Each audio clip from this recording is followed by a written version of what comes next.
We don't go to an office 9 to 5, get that paycheck, and it's consistent every week. No, we do this, that, and it, cross our fingers, it all adds up to being able to live in the most expensive city in the world. But the scams, you just think everything is an opportunity. Take my money, take my money. You don't know. You're throwing it to the wall. So you know what? Did you have your assistant research me? Because it was my assistant. These details are wrong. The Hollywood Dream.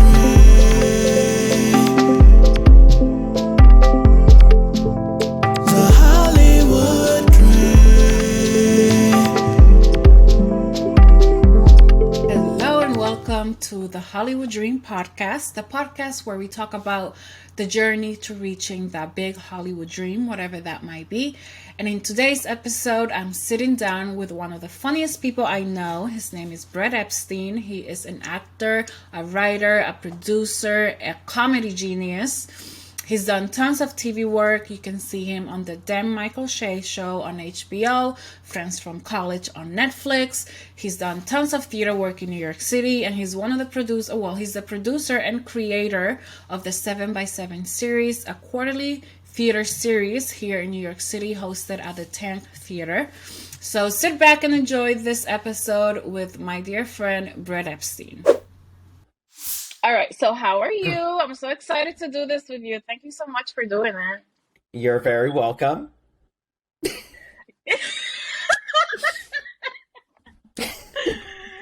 Oh my God. It's my pleasure. Your life, how is your journey going so far? It's been a while since I last saw you. It has been a while. I know. When have I last seen you? Gosh. I think we went to like a bar in Midtown, the Poets Bar. I forgot the name of it. We did? How long ago? Oh, that was a while ago. I don't even remember. It's like 5 years, maybe. Wow. Well, you were my first New York City friend. I know. So you'll always have a soft spot in my heart. This is an exciting podcast. What number guest am I? You're number 2. Ooh! Very cool. I know. So you were on my top list when I started developing the podcast. Really? I have to ask him. Yeah. Oh, tell me why. Because you're so creative and you're just such a good person, and I've always enjoyed being around you and talking to you, and I love your energy, and you're so successful now, and I'm just so proud of you. Oh my God. God. How far you've become. So I was like, too early. I have to ask. It's too early. I'm crying. I know the listeners can't see. I shed a tear. Oh no, they can see. This is going to be a video. Oh. As well. All right, they can see. Okay. Let him see. It's the new me, more emotionally regulated. That is very thoughtful. Available. Yeah, exactly. Thank you for saying all that. I will say that the start of the pandemic honestly was like a total reset for me, and I feel more successful and grounded and peaceful in the last couple years. That's good. That's exciting. And you are a playwright, you are an actor, a producer, you're a lot of things. What's your number one? It's a good question. I feel like I lead with actor, but also some days, depending, like if I'm on a date with someone, I'm like, I'm a producer, because it's just sexier somehow to them, and it just sounds more like, oh, yeah, like things happen. Right. So sometimes I lead with produce. Also, when I think about the reality of producing 7x7 for 8 years, it really is a big part of my life. So I lead with that sometimes. Obviously, listen, every 2-3 years, I try to write a short film and produce it and star in it. So yeah, I guess just like right now I'm teaching at a high school. It ends in June, but I'm teaching now. It is multi-hyphenate, which is more in these days than it used to be when I first met you. I know. I know. Before you had to pick one, but now you can be all of them. Yeah, they're a little easier on us being kind of all of them, or they get it. They're like, 'cause sometimes we have to be all these things. Like, we don't go to an office 9 to 5, get that paycheck, and it's consistent every week. No, we do this, that, and it, cross our fingers, it all adds up to being able to live in the most expensive city in the world. I know. Speaking of living in the most expensive city in the world, have you ever thought about going to LA and leaving New York and just trying your luck at TV and film over there? Or did you Well, go over there? in 2016 was my longest Mm. trial run there. I did 6 months there. Yeah. Mm. And I adored it. And I think that if people want a career in arts and entertainment, I don't want to see it as picking between two things. I want to see it as win-win. Really, you can win in either of these places. New York or LA are booming, both of them. Yeah, So I tried it. I feel more like an East Coaster in mind, body, soul. So I came back here. yeah, yeah. I went in January for a week. A week. A week. That was enough for me. Yeah, it was enough. Yeah. Yeah. Tell me about 7x7. What is 7x7? I mean, obviously I know what it is, but for people who don't know, For the listeners. for the Or the listeners, viewers. the Now the viewers, viewers, or the excuse me, the viewers. viewers. So it's called Rule of 7x7, and it is a short play series that I've been producing for 8 years, where we mount 7 short plays that each follow the same 7 rules or have to include the same 7 elements in the scripts somewhere. So it's kind of like a theater party, and you're looking for these silly things that are going to happen in the scripts, and they're going to happen 7 times throughout the night. I know. I remember I went to one. It was a lot of fun. There's a bar there. Yeah, You're exactly. just kind of like ticking off every Right. time someone does Yeah. one of the rules. Exactly. And that's what's not changed about it. All these years later, like, it's still that fun place to go. I mean, Joanny, look at we're in a different place than 8 years ago. I'm mounting 7x7 amidst the most tumultuous times in the nation. And there are moments I say, can I put the show up tonight? Look what's happening out there. But then I say, wait a minute. Yes, that's exactly why I'm going to put the show up tonight. People Yeah. come to the freaking tank. God bless the tank. We get that beer. You sit down, or you don't need to drink. You sit down, and it really lends itself to lightness and comedy Yeah. in a time where I guess we really actually need it more than I thought. Yeah. And how was it during the pandemic? Like that 2020?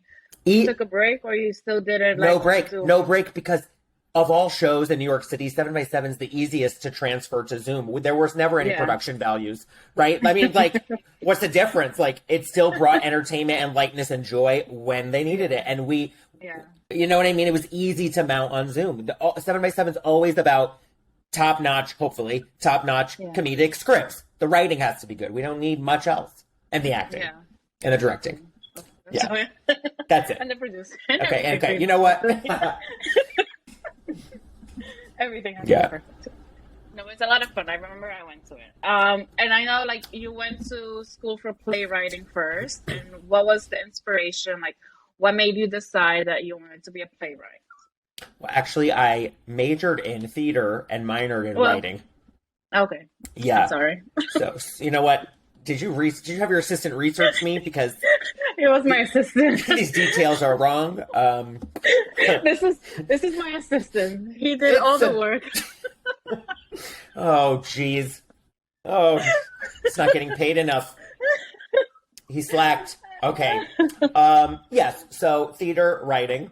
And, I think what it was just, I learned quickly, right? So I'm in high school. I'm at an arts high school, and I felt like they were always telling me, you're funny, but you're brilliant, but we don't know what to do with you. You're so funny, but there's no place for you in this play. I mean, that was back then. Hopefully the Brett Epsteins of today they have easier access to stuff. But I said, okay, well, I'm going to take it upon myself.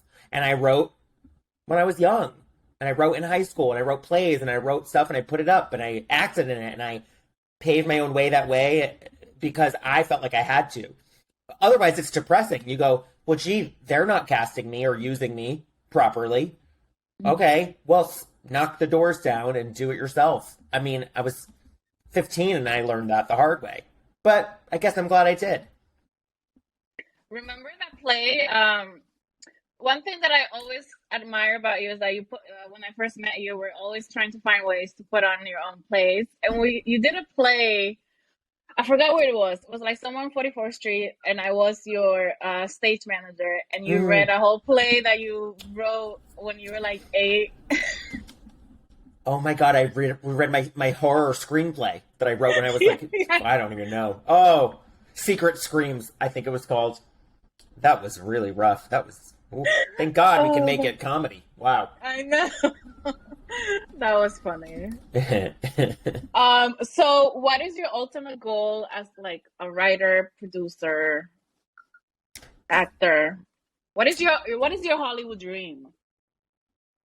Well, I don't want to gloss over the fact that part of the dream I'm living in right now has nothing to do with booking work, but I feel, have the representation that I've been yearning for years, and it took me 8 long years to climb the ladder to get an agent and a manager that I am like so comforted by, respected by, and haven't booked a damn thing for them yet. No. But I don't want But it's coming. But I don't want to go to a negative place about it. I achieved the goal of getting the reps of my dreams. And so that has brought about a newfound passion for me with acting and the auditions, and they're so caliber, and I get to like create these, I call them short film. I mean, basically now that we're from home, I'm creating, every audition's a short film that I'm producing. Really. I'm the lighting designer, the cinematographer, the actor, the editor. So I actually, listen, as a pain in the ass as it is, I'm actually more passionate about it now because I'm like in tandem with my reps, and like the auditions the material's very solid, and I can just envision myself on any of these projects, and I hope it happens, but the industry guarantees nothing. So in the meantime, I will just keep doing my own stuff on the side. It has to both happen at the same time. Exactly.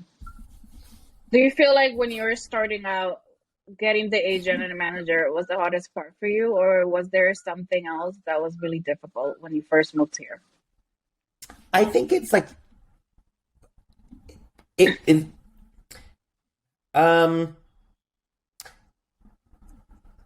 kind of like the same stuff I had been told when I was younger or at school was happening here in the city. Meaning, like, I still felt like people thought I was hysterically funny, but almost didn't know what to do with me. And I think I found that really hard. I also feel like I wasn't prepared. I didn't go to an NYU, a Juilliard. My resume was looking like my headshot was in black and white, like a like I didn't know what I was doing. And then I'm acting really brilliantly funny. And then I'm like, here's my ratchet headshot. And they're like, ooh, you know what I mean? So I had a lot to figure out. Yeah. On the fly. I tried to help you that one time. Remember? I told you, don't go to the photographer. It's a scam. I know. I lost $300. What a... Listen, I had ratchet headshots too. So. Okay. Yeah, we're young. We move here. If you don't go to a school that really teaches you the business of it, then you learn as you go. Yeah. Is there anything that you wish you would have known before moving here? Aside from not getting scammed on headshots? Oh my God, the scams. You just think everything is an opportunity. Take my money, my money. You don't know. You're throwing it to the wall. But what I wish I knew. You know what? Honestly, Joanny, like, I wish I knew. I think I honestly used to believe, maybe up until 2-3 years ago, that, I must do this survival job. You have to. This is just what it is. When you're an artist, you do this thing that sucks your soul. You do this job that hurts. No, I think there's other ways. And you can be an innovative entrepreneur.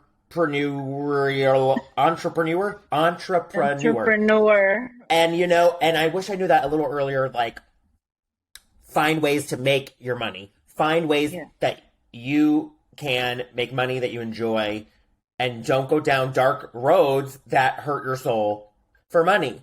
That's something I think a lot of artists struggle with, and they become like lost souls at these restaurants or catering. It's sad. I know. I don't know how I escaped it. I've had restaurant jobs. Yeah, I visited you there. Sucking. Yeah. Oh my God, I would sleep over your apartment and wake up at 6 a.m. and go cater. I Yeah. know. Like, It was awful. ooh. How do you enjoy teaching a lot more now? Well, this job I have at this arts high school in New Haven is the first time I've taught um, at like a semester long class, and it's really Mm-hmm. cool. I mean, I'm connecting with the students, and it there's a lovely aspect of it. Yeah. Mm-hmm. Would I want to do it forever, or would I want to do it in any school all over? No, maybe not. But this arts high school that I went to, by the way, is nice to Mm-hmm. reconnect with, and I adore the students. They have my heart totally. Oh, what advice do you usually give them? Good luck and don't f it up. No. You know what here's the advice. Like, honestly, Joanny, at this age that they're Yeah. at, I say, show me more of your special sauce. And I have a Oh, language with them that they get that. Meaning, like, more yeah. you, more you. Not less you, more you. How Yeah. would you, forget the character's name, Jack. If you're, you know, okay, pretend I never said Jack. How would, I don't know why, that doesn't make sense. Okay. But meaning, okay, let's say the student's name was Evan. Evan, how would you react in the situation? Then they do that, and I'm peeing my pants laughing because when they're themselves, it's so endearing. Yeah. Yeah, Yeah. Well, that's good that they have you. You are a genius at comedy, so you know what you're talking about. it's true. Yeah, they're lucky. Yeah, well, they're going to be taught comedy by anyone. You better have the best in the nation. Exactly. Myself or Luann de Lesseps from the Real Housewives of New York City. We're the top two.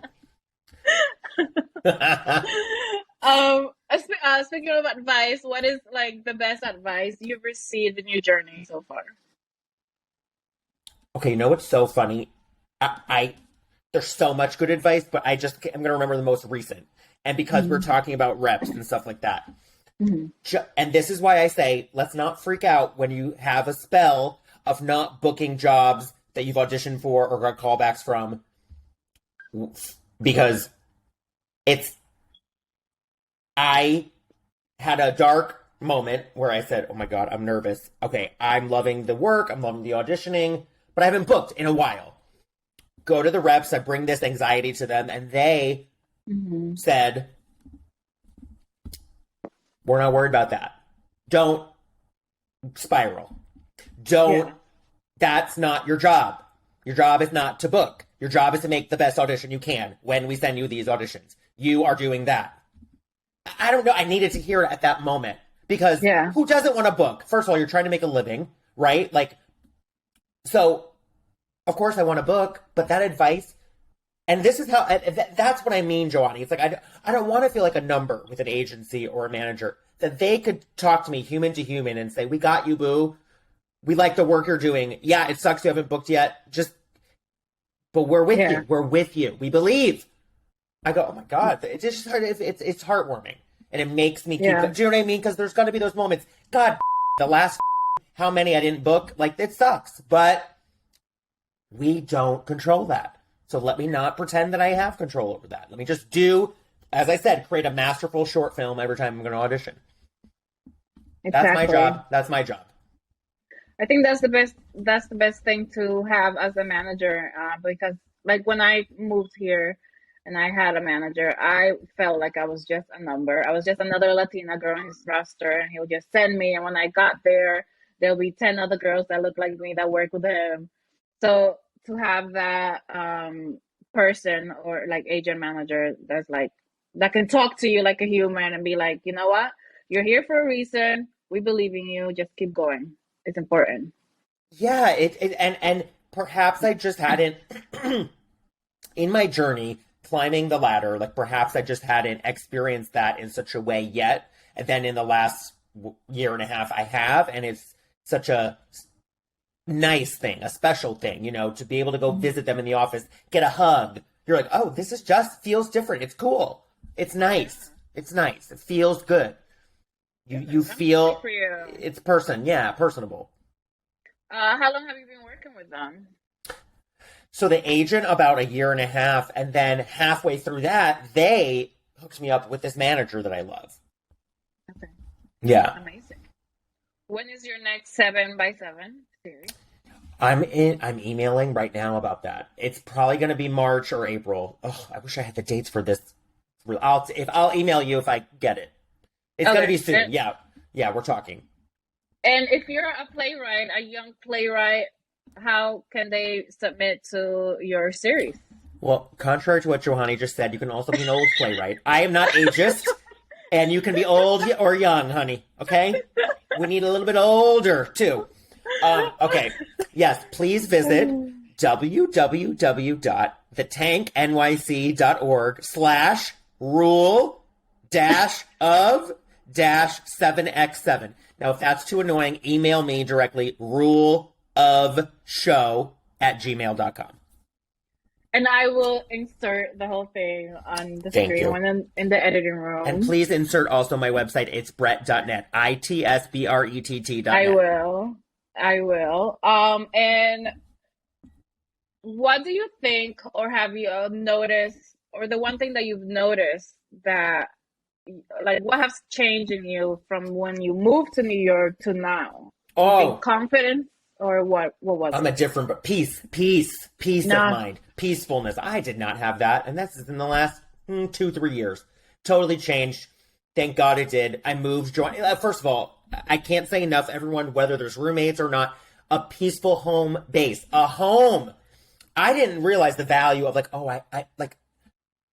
you need to, especially post-COVID, you gotta have a place to live that is peaceful, that can be multi-faceted in how you can use your apartment. We're here a lot now. You got to create at your apartment. You got to have it quiet when you need it. You got to be able to film just that. And just being in an apartment where it's just game changer. I can go on and on, but don't you feel, Johnny, like a night, like a home? Not that your heart shouldn't be pounding, putting the key in, being like, who's here? Are the roommates in the kitchen? I know. It shouldn't be like that. Or like, whose dishes are this today? Right. And listen, I know I'm speaking, it's a double-edged sword, because also rent shouldn't be so high that you should, that none of us should be able to, we can't even afford to go, anyway. But I know. So you have your own studio now, right? Yeah, exactly. I know. Me too. It's the best thing. Oh my God. I love it so much. Oh, the best thing that ever happened. Yeah. And so peace of mind has changed. Just wow. I mean, that's the biggest change since when I first moved here. Less chaotic and more peaceful and more understanding of what this industry is. More proud of myself, more aware of the achievements instead of just worried about what I want and what I don't have and what I want to get. No. Yeah. Let me make a big long list of, oh my God, and I write it out. I literally have to write it. I go, I did all this? Damn. I know. I never did that before. And you've done a lot. You were in the Michael Che show on HBO. So fun. Like, what a blessing. Like, and that's wearing masks, like during COVID, getting to work. Like, right. It's stuff like that. Like, I write it down, like, booked. Like, I was on HBO Max the other day. Cool. Yeah. Like, right? Like, don't downplay. Don't just move right on to the net. Like, let me soak that up for a second. Let me pour myself some champagne. Like, and be like, I'm on that show right now. Cool. And like some random high school friend is going to text me and be like, I saw you. Like, that's cool. Exactly. That's exciting. I didn't ask you, how did 7x7 come to be? Like, what's the story behind that? Just like all my old stories, it's like I was sitting there, and actually I was with a writer friend, and we said, we need to write something now. We haven't written in a second. Oh, what should we do? Okay, well, let's just write something and put it up. Okay, but we need like a draw. Okay, what if we had to include these little elements in each? That'll draw people. It was just like this discussion to write that it's just a platform for ourselves to present work. And then it just took off as this event that, again, was very joyful. You've been there. Joy, humor. Like, it just took off. It had staying power. Yeah. I'm going to make sure I go in March. So, I would love to. I will pour you a glass of wine and sit right next to you. Oh, yeah. Yes. Oh, I'd love that. I'll tell you the dates when I have them. Yep. Okay. And then my last question is, if you could go back in time and talk to young Brett when he's packing his bags to come to New York City, what would be the one thing that you would tell him never to let go of, and like, don't forget this? Always carry this with you. Wow.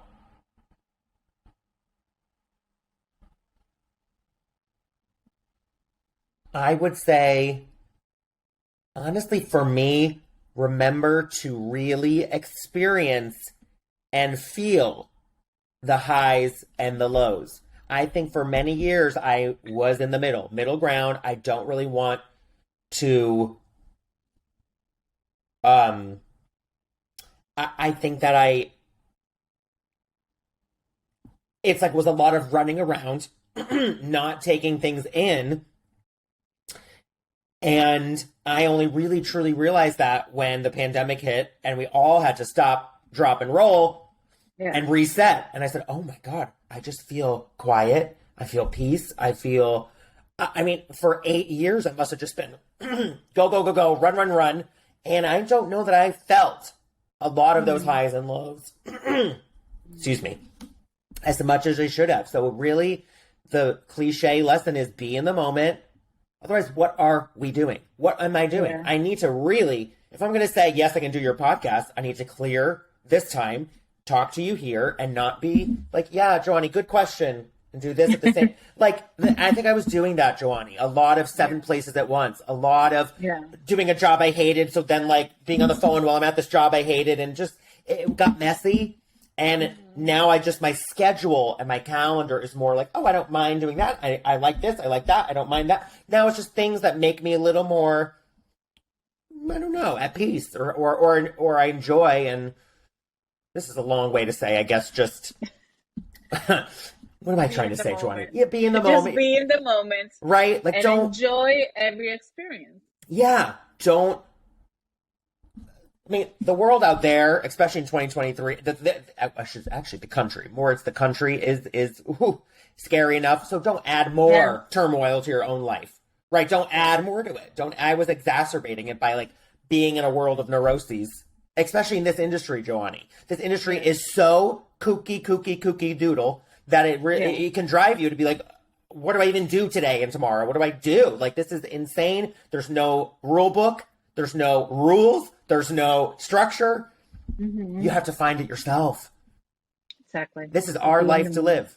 And being an artist is only one part of our life. We have to be a grounded human too. Like, I'm obsessed with my nephew right now. Obsessed. That's all I think about is my nephew. I don't know I would have that capability 3 years ago. Do you know what I mean? I would be like, oh, cute, my sister had a baby. Back to the f***ing bull of the career. Like, you know, like, but now I'm just like, no, I could spend all day, like, hang out with my nephew, and that's a fine day with me. Fine day. Success. Like, I'm a new family man all of a sudden. Like, I don't know. I changed. It's good. It's good. This is what life is about, other things than like chasing just one thing. Yeah. I agree. That was a great answer. Thank you. Long-winded, but good answer. I agree. Brett, thank you so much for doing this. I am so happy that we got to reconnect, and we are neighbors, so we have to hang out. I can't believe how close we are. I know. That's wonderful. I didn't know. I knew when you were at 135th, of course, right by the train. 125th. 30? No, it was 130. 45th. Yeah, 45th. Yeah. I live in a nice apartment with a doorman. Not anymore. Oh. Do you want to say any parting words? What do your guests say parting words usually? No, you're my second guest. Oh yeah, that's true. We don't know yet. We don't know yet. Just thank you for being here. I'm really glad we got to do this. I'm so glad to. Thank you for having me. You're a fabulous host, and I wish you all the best with this podcast. Oh, thank you. Welcome. And maybe next year for the second season, we'll do 2.0. Brett 2.0. Yeah. Count me in.